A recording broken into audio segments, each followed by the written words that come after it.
అమ్మా రాధా, ఇన్నాళ్ళు కృష్ణబాబు బాగోగులు నేను చూసుకున్నాను.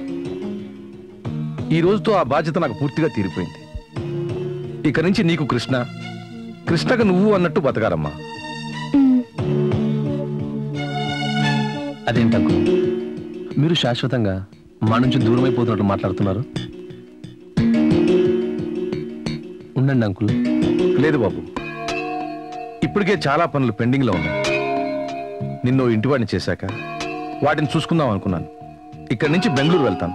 అక్కడ పనులు పూర్తి చేసుకుని అక్కడి నుంచి యుఎస్ఏలో రఘుబాబు దగ్గరికి వెళ్తాను. నీకు తెలుసుగా, వాడు చిన్న కోడలు నన్ను రమ్మనమని ఎప్పటి నుంచో గొడవ చేస్తున్నారు. అవును అంకుల్, నేను కూడా మీ చిన్న కొడుకునే కదా. కాదని నేను అన్నానా కృష్ణబాబు? నిజానికి నువ్వు నా సొంత కొడుకు కంటే ఎక్కువే. అమ్మా రాధా, చెప్పండి మావయ్య. చెప్పడానికి ఏమీ లేదమ్మా.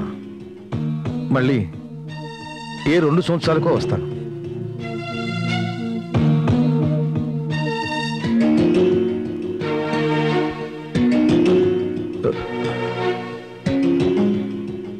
వెళ్ళొస్తానమ్మా, వస్తాను.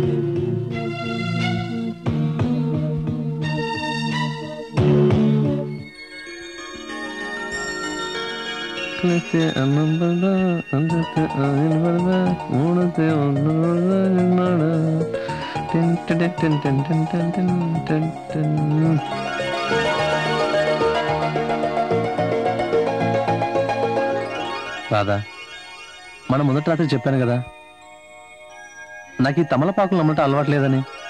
నేను చెప్పానుగా, నాకు అలవాటు ఉంది. అన్నం తినగానే ఆకులు నవ్వలే అలవాటు నాకుంది. నీ హ్యాబిట్స్ వద్దని కానీ మానేయమని కానీ అనట్లేదు, కానీ ఈ అలవాటు నెమ్మదిగా తగ్గించుకుంటే మంచిది.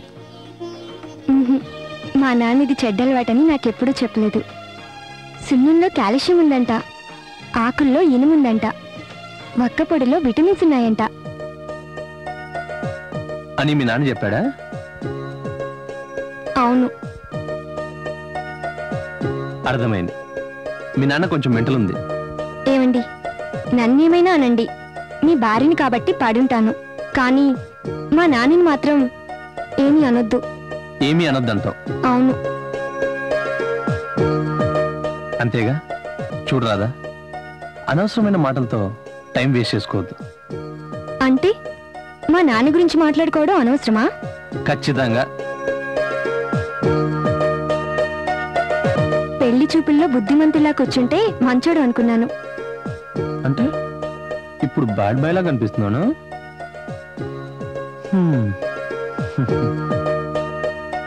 అది కాదు బుజ్జి. చాలు, నాకేం ఐస్ పెట్టక్కర్లేదు. ఇంకెప్పుడు మా నాన్న గురించి మాట్లాడొద్దు. చాలు చాలులే, నన్నేం కాక పట్టక్కర్లేదు. కాస్త దూరంగా ఉంటేనే మన ఇద్దరికి మంచిది. అంతేనా? ఈ టైంలో అలా డిస్కస్ చేయడం బాగోదనుకో. అయినా